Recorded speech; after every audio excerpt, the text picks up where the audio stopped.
Welcome প্রত্যেক সপ্তম শ্রেণীর ছাত্রদেরকে। তো আজকে তোমাদেরকে আমি একটি বিশেষ ক্লাস করাতে চলেছি।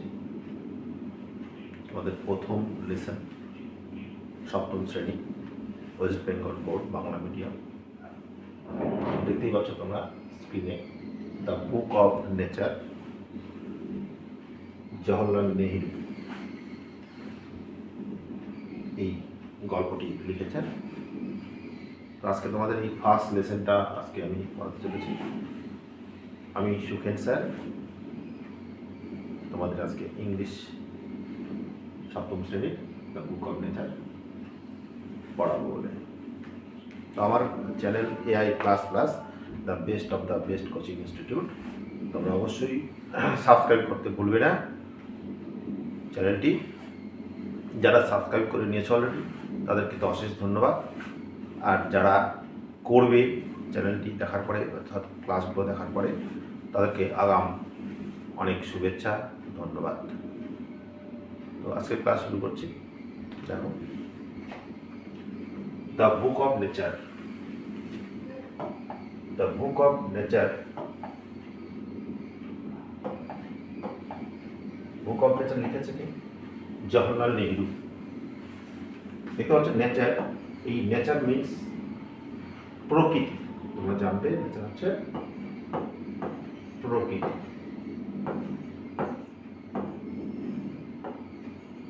নেচার হচ্ছে প্রকৃতি, নেচার মানে প্রকৃতি বলবো। তো nature of sorry the book of nature মানে প্রকৃতির বই। প্রকৃতির বই। তো বই জানো তোমরা, প্রকৃতির যা কিছু আমরা দেখি, প্রকৃতি কাকে বলে? প্রকৃতি হচ্ছে গাছপালা, বাড়িঘর, মাঠঘাট, মানুষজন, পশু পাখি, আমাদের চারপাশে যা যা আমরা দেখতে পাই সেগুলো অ্যাকচুয়ালি কিন্তু আমরা প্রকৃতির উপাদান বা প্রকৃতি হিসেবে আমরা কিন্তু জেনে থাকি। তো প্রকৃতির বই আমরা জানবো। হ্যাঁ, কী প্রকৃতির বই, সেই বিষয়ে জওহরলাল নেহেরু কী বলেছেন সেটা আমরা এর মধ্যে দেখব। তো আমরা শুরুতে দেখব লেখক সম্বন্ধে, অর্থাৎ লেখকের পরিচিতি সম্বন্ধে আমরা একটু জানার চেষ্টা করব, জেনে নেব সংক্ষেপে। তো কি বলা আছে দেখো, Pandit Jawaharlal Nehru was a great freedom fighter and the prime minister of independent India. কি বলছে? পণ্ডিত জওহরলাল নেহেরু কে ছিলেন একজন মহান স্বাধীনতা সংগ্রামী। ফাইটার মানে কি? ফাইটার মানে হচ্ছে সংগ্রামী যোদ্ধা, তোমরা জানবে। ফ্রিডম মানে হচ্ছে স্বাধীনতা, স্বাধীন। একজন মহান ফ্রিডম ফাইটার, স্বাধীনতা সংগ্রামী ছিলেন। অর্থাৎ স্বাধীনতার জন্য যে সংগ্রামগুলো সংঘবদ্ধ করেছিলেন তার মধ্যে কিন্তু জওহরলাল নেহেরু কিন্তু অন্যতম ছিলেন। And the first prime minister of independent India. বলছে ইন্ডিপেন্ডেন্ট, এই ইন্ডিপেন্ডেন্ট মানে হচ্ছে স্বাধীন, স্বাধীন ভারত।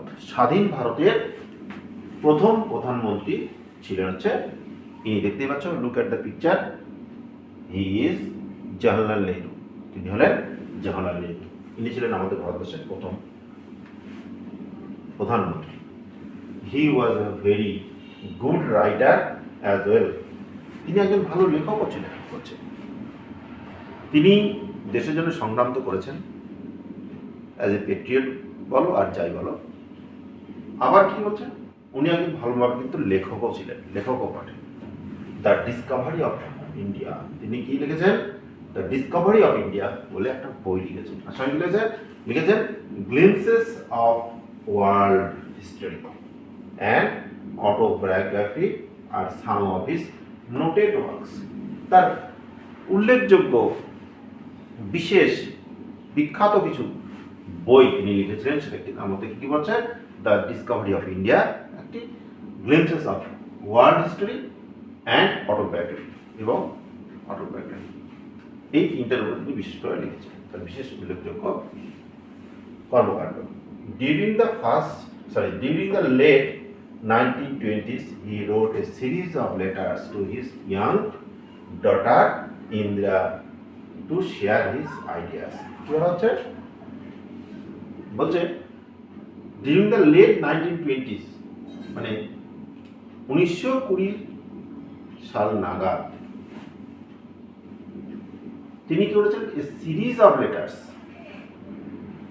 অনেকগুলো কিন্তু চিঠি, একগুচ্ছ চিঠি লিখেছিলেন তার ছোট্ট মেয়ে কন্যা ইন্দিরাকে।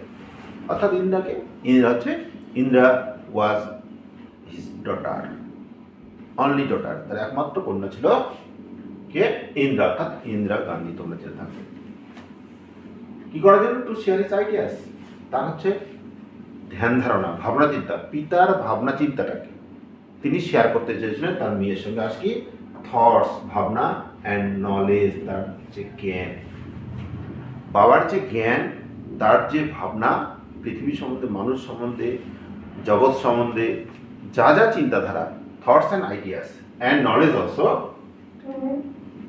Jawaharlal Nehru as a father wanted to share with his daughter Indira, share করতেছিলেন। These letters were later compiled into a book titled, পরবর্তীকালে কি হয়েছে, এই চিঠিগুলো, লেটার্সগুলো কি হয়েছে, কম্পাইল ইন্টু এ বুক, একটা বই আকারে কিন্তু তৈরি করা হয়েছিল। যতগুলো চিঠি লিখেছেন বাবা মেয়েকে, অর্থাৎ ইন্দিরা গান্ধীকে, জওহরলাল নেহরু, সবগুলো কিন্তু একটা বই আকারে প্রকাশ করা হয়েছিল। কি টাইটেল দিয়ে, letters from father to his daughter, বলছে কি বাবার কাছ থেকে একটি চিঠি তার কন্যাকে, letters from father to his daughter, তার মেয়েকে লেখা বাবার চিঠি। দ্য প্রেজেন্ট টেক্সট, বর্তমান যে টেক্সটটি আমরা দেখবো, যেটা পড়তে চলেছি, যেটা এই বর্তমান যে টেক্সটটা, সেটা কি এক্সার্ট ফ্রম দ্য বুক, এই বই থেকে কিন্তু সেটাকে, অধিটাকে বা অংশটাকে আমরা তুলে নিয়েছি। কোন বই থেকে, letters from father to his daughter, এই বইটা থেকে এই টেক্সটটাকে নেওয়া হয়েছে। কোন টেক্সটটাকে, দ্য বুক অফ নেচার। তোমরা যদি দেখলে এই দ্য বুক অফ নেচারটাকে কিন্তু কি করা হয়েছে, এটা গ্রহণ করা হয়েছে এই বইটা থেকে। কোন বইটা, letters from father to his daughter থেকে নেওয়া হয়েছে। তো যাক, দেখো আমরা নিচে এখন পড়ব। এখানে কিছু প্রশ্ন দিয়েছে, দেখো একটু ধারণা নেওয়ার জন্য, এটা রিলেটেড ম্যাটার নয়, তাও তোমরা জেনে রাখতে পারো। বলছে why do you write letters, আমরা কেন চিঠি লিখি। ডিসকাস উইথ ইয়োর পার্টনার, তোমার পার্টনারের সঙ্গে তুমি এটাকে আলোচনা করতে পারো। Have you ever received a letter from an elder, তুমি কি কোনো তোমার বড় কাছে, অর্থাৎ বড় বাবা, বড় দাদা, বোন, বা যারা অনেক বড় আর কি তোমার চাইতে, তাদের কাছ থেকে কোনো চিঠি তোমরা পেয়েছো, সেটা বলা হচ্ছে। Ask your partner if he or she had written a letter to anyone before, বলে তোমার পার্টনার, যে বন্ধু বা ফ্রেন্ড আছে, তাকে তুমি জিজ্ঞাসা করো, হ্যাঁ, আস্ক করো যে সে কোনো চিঠি তার কোনো বন্ধু বা বড় কারো কাছে পেয়েছিল কিনা। যাক, লেটস ইট, চলো আমরা পড়ি এবার। তাহলে এখানে আমরা কি দেখতে পাবো, এখানে দেখতে পাবো বাবা মেয়েকে, অর্থাৎ জওহরলাল নেহরু ইন্দিরা গান্ধীকে চিঠি লিখেছিল, সেই চিঠিটির একটা অংশ আমরা এখানে পড়বো। ছোটবেলায় বাবা আর মেয়ে, জওহরলাল নেহরু এবং ইন্দিরা গান্ধী দুইজনে কি হতো, একে অপর থেকে অনেকটাই দূরে থাকতো।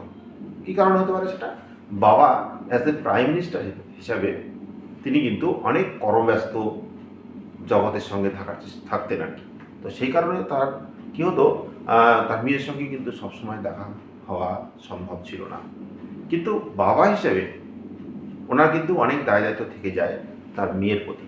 তিনি মেয়েকে অনেক কিছুই শেখানোর চেষ্টা করেছিলেন, চাইতেন অনেক কিছু শেখাবেন, কিন্তু পেরে উঠতেন না, যেহেতু বাবা আর মেয়ে সঙ্গে সঙ্গেই থাকতো না সব সময়।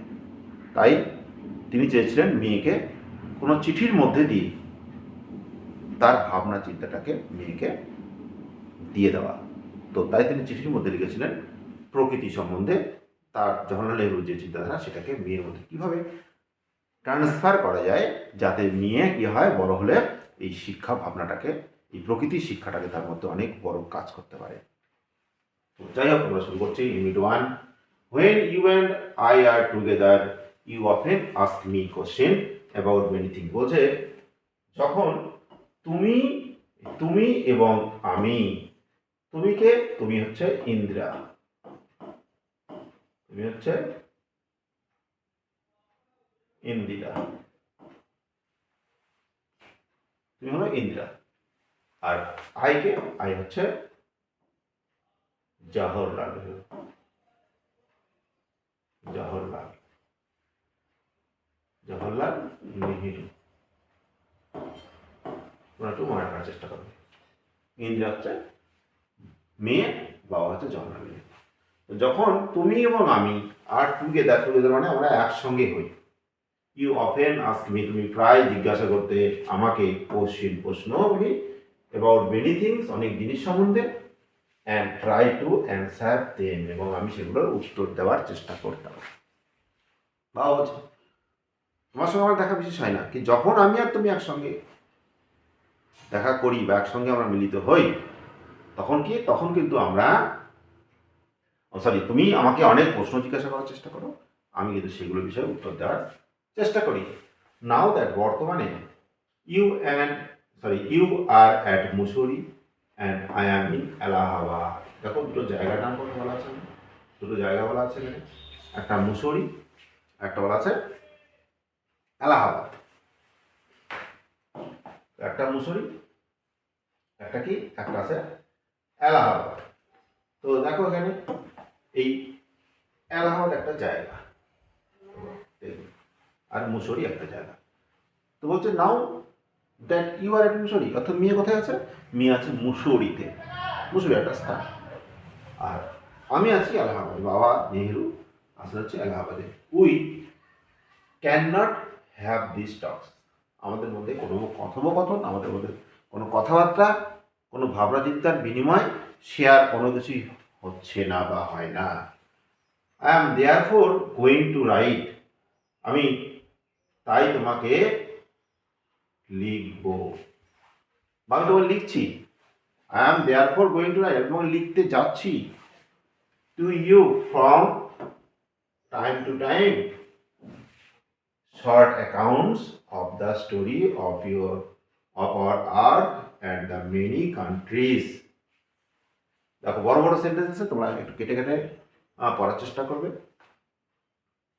তো আমি তোমাকে সময় সময় লিখবো কিসের উপরে? শর্ট অ্যাকাউন্টস অফ দ্য আর পৃথিবীর ছোট ছোট গল্পের বিষয়ে। বিশাল বড় পৃথিবী, earth is great, earth is big, earth is big, great. তো এই বড় আর্টটাকে আমরা একবারে জানতে পারবো না, তো সেই আর্ট সম্বন্ধে আমি কী করবো? তোমাকে ছোট ছোট গল্প লিখবো। অ্যান্ড দ্য মেনি কান্ট্রিজ, এবং পৃথিবীতে থাকা কী করবো? পৃথিবীতে থাকা যে দেশগুলো আছে, কান্ট্রিজ আছে, সেই দেশগুলো সম্বন্ধে তোমাকে আমি বলবো, যেগুলো কি গ্রেট অ্যান্ড স্মল, বড়, অনেক বড়, এবং ছোট ছোট। আমাদের পৃথিবীতে যে দেশগুলো আছে সেগুলোর মধ্যে কোনোটা অনেক বড় ল্যান্ড নিয়ে হয়, আবার কোনোগুলো কিন্তু ছোটো।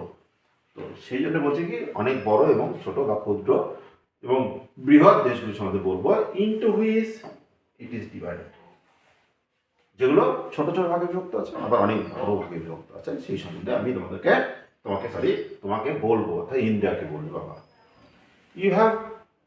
You have read a little about English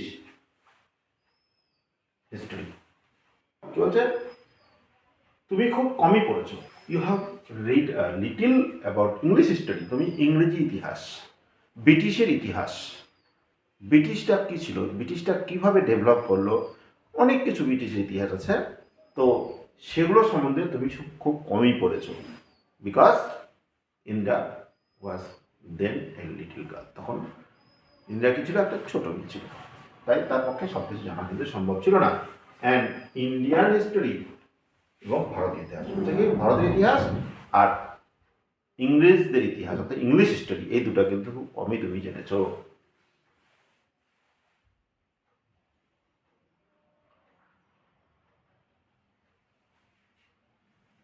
But England is only a little island and India, though a big country, is only small part of the earth surface. কি বলছে? কিন্তু ইংল্যান্ড হলো একটি ছোট্ট দ্বীপ। ইংল্যান্ড হচ্ছে একটা ছোট্ট দ্বীপ, লিটিল মানে ছোট, তোমরা জানো, একটা ছোট্ট দ্বীপ। ইংল্যান্ড হচ্ছে ছোট্ট দ্বীপ, little island, and India, Bharatvarsha যদিও যদিও এ বিগ কান্ট্রি, একটা বড় দেশ। কি বলছে? যে ইংল্যান্ড একটি ছোট্ট দ্বীপ, ভারতবর্ষ যদিও একটা বড় দ্বীপ। ভারতবর্ষের যে ল্যান্ডটা, সমস্ত ল্যান্ডগুলো কিন্তু একটা দ্বীপ বলা হচ্ছে, কারণ সমস্ত ল্যান্ডগুলো সারাউন্ডেড আছে কি দিয়ে? ওয়াটার দিয়ে। তো ল্যান্ডগুলোকে আমরা ধরে নিতে পারি এগুলো একটা দ্বীপ। তো ইন্ডিয়া যদিও একটা বড় দ্বীপ, is only small part of the earth surface. Bharatvarsha বড় দ্বীপ হলেও এটা একটা ক্ষুদ্র অংশ, small part of the earth surface.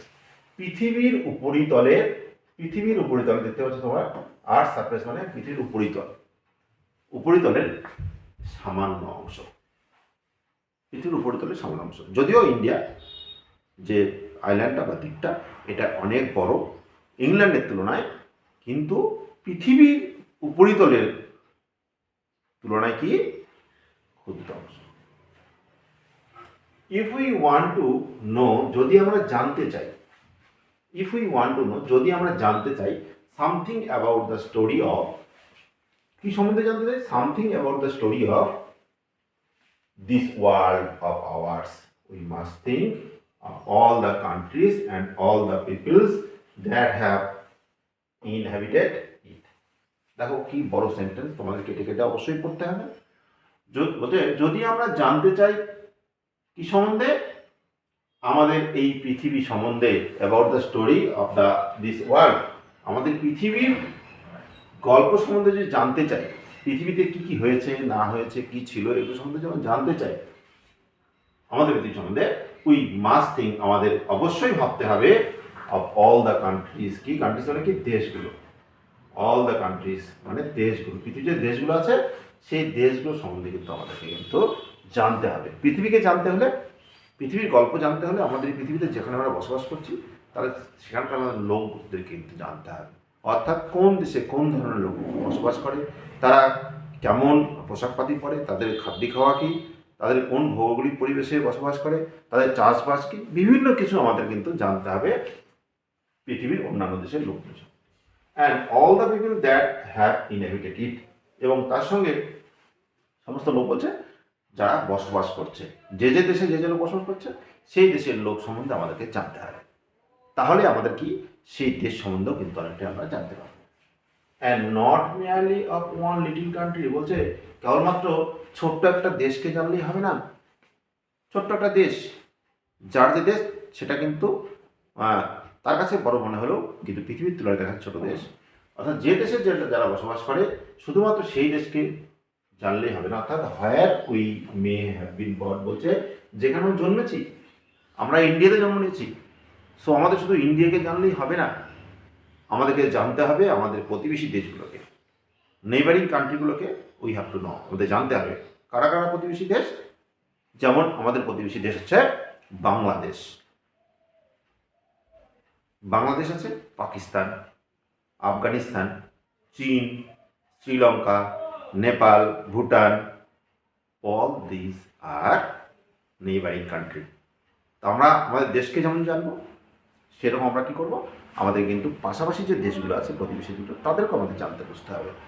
তারপরে আস্তে আস্তে আমাদের পৃথিবীর অন্যান্য দেশকেও জানতে বুঝতে হবে। তবেই কী হবে, তবেই আমরা পৃথিবীকে আস্তে আস্তে করে জানতে পারবো। এটাই কিন্তু বাবা মেয়েকে বোঝানোর চেষ্টা করেছেন। তারপরে দেখো কি বলছেন, আই অ্যাম অ্যাফ্রেড। অ্যাফ্রেড মানে কি? অ্যাফ্রেড মানে ভয় পাওয়া। অ্যাফ্রেড মানে কি? অ্যাফ্রেড মানে হচ্ছে, অ্যাফ্রেড মানে হলো ভয় পাওয়া। এই অ্যাফ্রেড দেখো তোমরা, অ্যাফ্রেড। অ্যাফ্রেড মানে কি? অ্যাফ্রেড মানে হচ্ছে, অ্যাফ্রেড মানে হচ্ছে, এখানে লিখে দিচ্ছি, অ্যাফ্রেড মানে হচ্ছে ভয়, ভয় পাওয়া। অ্যাফ্রেড হচ্ছে ভয় পাওয়া। হ্যাঁ, আই এম অ্যাফ্রেড, আমি ভীত, আমি শঙ্কিত, আমি চিন্তিত। বুঝতে পেরেছো তো? বাবা মেয়েকে বলছে আমি খুব চিন্তিত, আমি খুব শঙ্কিত। কেন? I can only tell you a very little in this letters of mind. আমার যে লেখা চিঠিটা, আমি যে চিঠিটা তোমাকে লিখছি এখন বসে বসে, এই চিঠিটা কি, এই চিঠিগুলির মধ্যে দিয়ে আমি যে যে চিঠিগুলো তোমাকে পাঠাচ্ছি, এখন লিখছি, এর আগে লিখেছি, আবার লিখবো, এই সমস্ত চিঠিগুলো যা যা পাঠাচ্ছি তোমার কাছে, সেই চিঠিতে আমি তোমাকে খুব সামান্য পরিমাণই বলতে পারবো। একটা চিঠি কি হয়, 1 পেজ হয়, 2 পেজ হয়, আর তাহলে তার মধ্যে তো সমস্ত পৃথিবী সব কিছু লেখা সম্ভব নয়। তো এই চিঠিতে আমি যেটুকু মাত্র লিখছি সেই বিষয়ে আমি কিন্তু খুবই চিন্তিত, আমি ভীত। আমি তোমাকে খুব কমই বলতে পারছি, চিঠির মধ্যে সব বলা সম্ভব নয়। তোমার সামনাসামনি হলে আমি তোমাকে যত কিছু বলবো সেটা কিন্তু আমি চিঠিতে তোমাকে কিন্তু প্রকাশ করতে পারছি না। বাট দ্যাট লিটিল, কিন্তু ওই সামান্যই, ওই সামান্যটুকু যেটুকু চিঠির মধ্যে আমি লিখছি, ওই সামান্যটুকুই আই হোপ, আমি আশা করি, উইল ইন্টারেস্ট ইউ, তোমার মধ্যে অনেক বেশি আগ্রহ দেবে। পৃথিবীকে জানার, প্রকৃতিকে জানার, অন্যান্য দেশকে জানার অনেক অনেক তুমি আগ্রহ পাবে। And make you think of the world as a whole, এবং সমস্ত পৃথিবীকে ভাববে কি, একত্রে, অ্যাজ এ হোল ভাববে। অ্যান্ড মেক ইউ থিঙ্ক মানে তোমাকে চিন্তা করতে শেখাবে। এই সামান্য তুমি যে শিখছো, এতে করে তোমাকে শেখাবে কি, of the earth as a whole, গোটা পৃথিবীটাকে, সমস্ত পৃথিবীটাকে একবারে চিন্তা করতে তোমাকে শেখাবে। আমরা কি হয়, আমরা যে দেশে বসবাস করি সেই দেশটাকে শুধু জানি। ছোট ছোট শিশুটা কি হয়, যেখানে বসবাস করে, যে গ্রামে যে শহরে বসবাস করে, তারা জানে ওইটুকুটাই তাদের জগৎ। এখন যদিও ইন্টারনেটের ফলে কিন্তু মানুষের ভাবনাটা কিন্তু অনেকটাই, শিশুদের বলো অনেকের ভাবনাটা অনেকটাই বিস্তার করেছে। সেই সময় কিন্তু সেটা কিন্তু ছিল না, সবাই তাদের নিজের এইটুকুই জানতো। তখন কিন্তু ভাবনা চিন্তাটা অনেক সংকীর্ণ হয়ে পড়তো। গোটা পৃথিবীকে, সমস্ত পৃথিবীটাকে আমরা জানতে বুঝতে পারতাম না, বা ছোটো ছোটো শিশুরাও জানতে পারতো না, যদি না তারা বড় হতো বা বড়রা বড় বড় বই পৃথিবীর অন্যান্য দেশ সম্বন্ধে পড়তো। তো তাই কি করবে, তোমাকে সমস্ত পৃথিবীটাকে একবারে ভাবতে শেখাবে। অ্যান্ড অফ আদার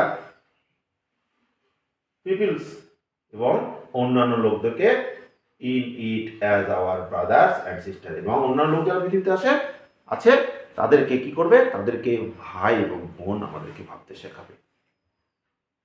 আমার নিজের ভাই বোনই শুধু ভাই বোন নয়, তারা তো ভাই বোন তো বটেই, এছাড়াও যারা যারা অন্যান্য দেশ, আমাদের দেশে বিভিন্ন জায়গায় বসবাস করছে, তাদেরকেও আমরা যেন ভাই বোন ভাবতে পারি। তারাও তো এই দেশেরই জন্ম, এই পৃথিবীতেই জন্ম হয়েছে, আমরাই পৃথিবীতে জন্ম নিয়েছি। তো তাদেরকেও আমরা ভাই বোন ভাবতে পারি। তাহলে কি হবে, আমাদের ভাবনা চিন্তাটা অনেক বড় হবে, আমরা নিজেকে অনেক বেশি বড় ভাবনা চিন্তা তৈরি করতে পারবো। সেটাই বাবা মেয়েকে শেখাচ্ছে। হোয়েন ইউ গ্রো আপ, যখন তুমি বড় হবে, ইউ উইল রিড, তুমি পড়বে। দেখো একটা ফিউচার টেন্স আছে, future indefinite, read about the story of the earth and her peoples in fat books.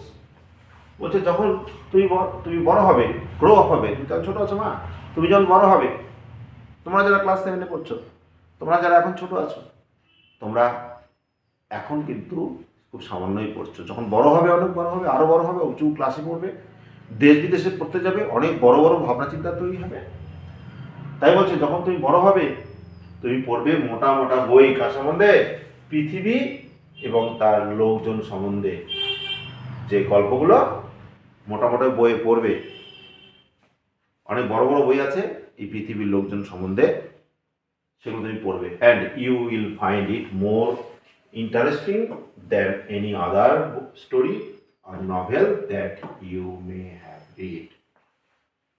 বলছে তুমি কি করবে, বড় বড় বই পড়বে এবং উইল ফাইন্ড ইট মোর, তুমি এটা দেখতে পাবে যে অনেক বেশি, ইট মোর ইন্টারেস্টিং, অনেক বেশি আকর্ষণীয়, অনেক বেশি আকর্ষণীয় তোমার কাছে হবে। দেন এনি আদার স্টোরি, আরও অন্যান্য গল্প আর নভেল, উপন্যাস, মোটা মোটা যে বই, গল্পের যে মোটা মোটা বই, যেগুলোর মধ্যে মানুষ সম্বন্ধে, প্রকৃতি সম্বন্ধে থাকে, বা যাই হোক তুমি পড়েছো বা পড়বে, সেগুলোতে অনেক বেশি কী হবে, ইন্টারেস্টিং, আকর্ষণীয় হবে।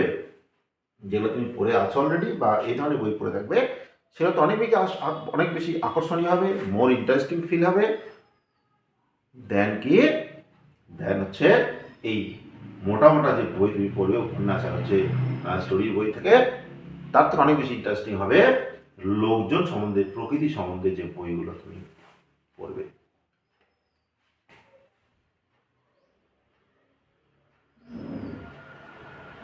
তারপর কি দেখো, you know of course that our earth is very very old, millions and millions of years old.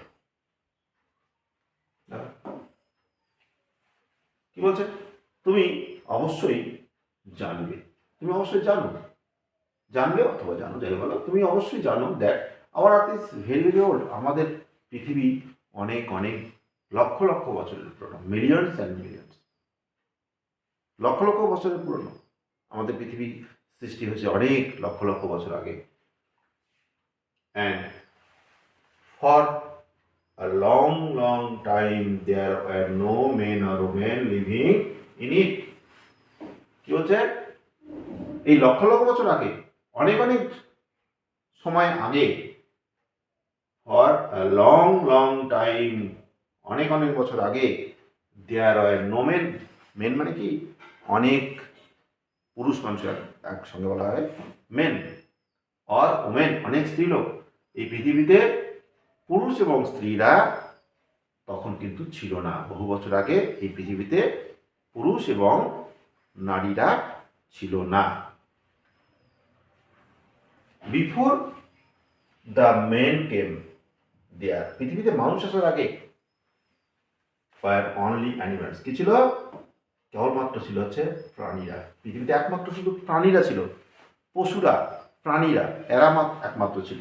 এটা কিন্তু ইতিহাস ঘেটে যদি দেখা যায়, প্রাচীন ইতিহাস পৃথিবীর, তাহলে আমরা দেখতে পাবো কি, যে পৃথিবীতে কিন্তু তেমন কোনো মানে মানুষ ছিল না তো বটেই, শুধুমাত্র অ্যানিমেল ছিল।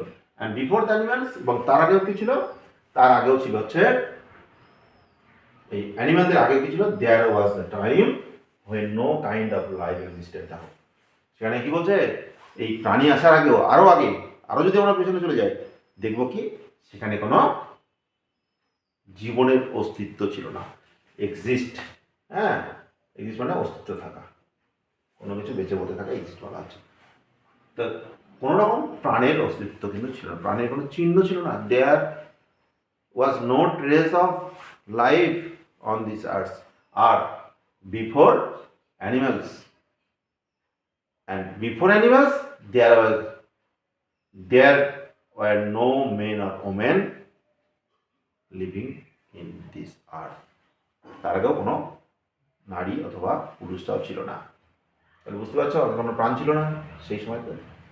ইট ইজ ডিফিকাল্ট টু ইমেজাইন, বলছে কি খুব কঠিন, এটা ভাবতে গেলে, ভাবনাটা করতে গেলে খুব কঠিন কাজ। ইট ইজ ডিফিকাল্ট টু ইমেজাইন, কল্পনা করাটাই কঠিন। দিস ওয়ার্ল্ড অফ আওয়ার্স, এই পৃথিবীটা প্রাণ ছাড়া কল্পনা করাটাই কঠিন। Which is so full today of all kinds of animals, যেটা কি আজকে সমস্ত ধরনের প্রাণীতে পরিপূর্ণ। সমস্ত প্রাণী, মানুষ আছে, গরু আছে, ছাগল আছে, এভরিথিং, হ্যাঁ, অনেক অনেক প্রাণ, তোমরা জানো প্রাণী সম্বন্ধে। তো এই পৃথিবীতে এখন কিন্তু অনেক প্রাণে পরিপূর্ণ, অ্যান্ড মেন, এবং মানুষের আছে, টু বি উইদাউট দেম, এই তাদেরকে ছাড়া, এই এদের ছাড়া, মানুষ, এই পশু পাখি যাই বলো, এদের ছাড়া বর্তমান পৃথিবী, আমাদের যে পৃথিবী, হোয়ার উই আর লিভিং, যেখানে আমরা বসবাস করছি, এটা কিন্তু কি, এটাতে এই মানুষ আর হচ্ছে এই অ্যানিমেল ছাড়া বর্তমানে কিন্তু কল্পনা করাটাই কি আমাদের কাছে খুবই কিন্তু কঠিন, আমরা কল্পনা করতে পারবো না। যদি ভাবতে যাই, আমরা ভাবতেই পারবো না যে পৃথিবীতে এমন একটা পৃথিবী ছিল যেখানে কি কোনো স্ত্রী পুরুষ ছিল না, এরকম মানুষজন পশু পাখি যারা ঘুরে বেড়াচ্ছে সেগুলোও নাকি ছিল না, প্রাণের অস্তিত্বই ছিল না। এটা কল্পনা করতেই কিন্তু আমরা পারবো না। টু বি উইদাউট, হলো দেখো তারপরে, বাট সায়েন্টিস্ট, বিজ্ঞানীরা, and those who have studied, বিজ্ঞানীরা যারা পড়াশোনা করেছিল, যারা পড়াশোনা করেছে, অনেক অনেক পড়াশোনা করেছে, and thought a great deal about this, এবং অনেক কিছু ভাবনা করেছে সেগুলো নিয়ে, থট এ গ্রেট, প্রচুর ভেবেছে অ্যাবাউট দিস ম্যাটার্স, এই বিষয়গুলো নিয়ে। এই পৃথিবীতে প্রাণ ছিল না, বা তারপরে তারপরে আসলো প্রাণীরা, তারপরে মানুষ আসলো, এইরকম ব্যাপারগুলো কি হলো, এইরকম ব্যাপারগুলো কিন্তু নিয়ে তারা অনেক কিন্তু পড়াশোনা করেছে, অনেক ভাবনা চিন্তা করেছে। টেলাস, এই বিজ্ঞানীরা আমাদেরকে বলেছে, এই সমস্ত ভেবে এই সায়েন্টিস্টরা কি আমাদেরকে বলেছে সমস্ত পড়াশোনা গবেষণাগুলো করে, that there was A time, একটা সময় ছিল, when the earth was too hot, এক সময় এই পৃথিবীটা ছিল, একটা টাইম ছিল যেখানে কি পৃথিবীটা অনেক বেশি উত্তপ্ত ছিল, টু হট, অনেক গরম উত্তপ্ত। তোমরা জানো পৃথিবী যখন সৃষ্টি হয়েছে তখন কিন্তু একটা কী ছিল, একটা আগুনের মতো জ্বলন্ত গ্যাসীয় পিণ্ড ছিল, যেটা কি আস্তে আস্তে ঠান্ডা হয়েছে উপরেরটা, মাঝখানে আমরা জানি এখনও কিন্তু অনেক উত্তপ্ত। তো যাক, সেটা জিওগ্রাফি ব্যাপার। তো কী বলছে, তো পৃথিবীটা কিন্তু অনেক বেশি উত্তপ্ত ছিল একটা সময়, for any living being to live on it, এই পৃথিবীতে বাস করার পক্ষে তাদের কাছে কি খুব গরম ছিল, পৃথিবীতে কোনো জীব বসবাসের উপযোগী ছিল না এত গরম থাকার কারণে। অ্যান্ড ইফ উই রিড, এবং আমরা যদি পড়ি their books and study the rocks, যদি সেই পৃথিবীর সম্বন্ধে আমরা যদি বইগুলো পড়ি এবং কী করব, স্টাডি দ্য রক্স, এবং শিলা পাথর সেগুলো সম্বন্ধে আমরা যদি পড়ি, অ্যান্ড দ্য ফসিলস, এবং জীবাশ্ম সম্বন্ধে, এই সম্বন্ধে পড়ি, বলছে বই পড়ি, পাথর সম্বন্ধে পর্যালোচনা করি, আর ফসিল জীবাশ্ম, জীবাশ্ম কি বলছে, the remain of old animals, বলছে পুরানো যে প্রাণী, ওল্ড অ্যানিমালস, অনেক দিনের প্রাণী, সেই প্রাণীগুলোর দেহের অবশিষ্ট অংশ, অর্থাৎ একটা জীবদেহ কী হয়, জীবদেহের যে ফ্লেশগুলো আছে মারা যাওয়ার পরে সেগুলো নষ্ট হয়ে যায়, আর যে অস্থিগুলো আছে সেগুলো কি হয়, সেগুলো কিন্তু কোনো মাটির মধ্যে, পলি মাটিতে বা পাললিক শিলায় সেগুলো কিন্তু স্তরীভূত হয়, হলে যে অস্থিগুলোর ছাপটা ওই শিলার মধ্যে থেকে যায়, সেই ছাপযুক্ত শিলাটাই হয়ে যায় জীবাশ্ম, ফসিলস বলা হচ্ছে। তো the remains of old animals, ফসিলিটিতে জয় থাকে, তোমার দেখবে we can our self see that, আমরা দেখতে পাবো নিজেদেরকে, this must have been so, অর্থাৎ এই ফসিলগুলো লক্ষ্য করি, তাহলে আমরা দেখতে পাবো সেই সময় কিন্তু প্রাণী ছিল, এক সময় ছিল না, আবার এক সময় কিন্তু ছিল, যেটা বিজ্ঞানীরা গবেষণা করে দেখেছে যে শিলার মধ্যে সেই সব প্রাণীর ছাপ রয়েছে, হয়তো বর্তমানে সেই সব প্রাণী কিন্তু এখন নেই। তো তাহলে কী হলো, যে সময় প্রাণী ছিল না, কিন্তু আমরা যদি ভাবি, গবেষণা করি, দেখি যে কোনো কোনো জায়গায় কিন্তু জীবাশ্ম আমরা পেয়েছি, বিভিন্ন ঐতিহাসিক বলো, সায়েন্টিস্ট বলো, তারা কিন্তু এটা আবিষ্কার করেছে। তো এগুলো তোমাদের টেক্সট ওয়ার্ডনেসটা আছে, দেখো এটা দেখে দিচ্ছি। অ্যাকাউন্টস মিনিং কি হচ্ছে, ডেসক্রিপশনস অফ ইভেন্টস, কোনো ঘটনার, কোনো বিষয়ের বর্ণনাটাকে বলা হচ্ছে অ্যাকাউন্ট, কোনো বিষয় তুলে ধরা, বর্ণনা দিয়ে সেটাকে কি অ্যাকাউন্টস বলা হচ্ছে। ইনহ্যাবিটেড, ইনহ্যাবিটেড কি দেখো, inhabited live in a place, একটা জায়গায় বসবাস করাকে ইনহ্যাবিটেড বলা হচ্ছে, এটা একটা ভার।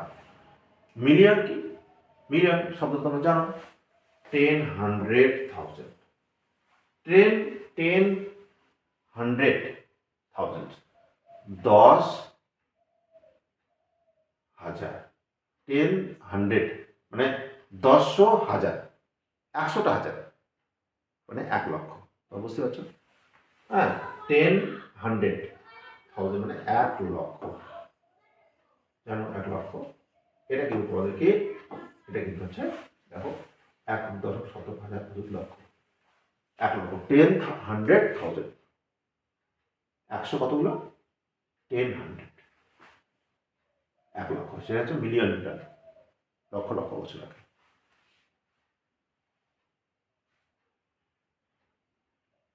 তো যাই হোক, এই গেল তোমাদের হচ্ছে আজকের ফার্স্ট লেসন, সপ্তম শ্রেণীর। তোমাদের পড়ানো যদি আমরা পড়ানোটা যদি তোমাদের ভালো লাগে, তাহলে অবশ্যই কিন্তু লাইক করবে, শেয়ার করবে এবং দেখার জন্য, আর চ্যানেলটি সাবস্ক্রাইব করবে। ধন্যবাদ তোমাদেরকে সকলকেই যারা এতক্ষণ ধরে সঙ্গে থাকলে। Thank you very much.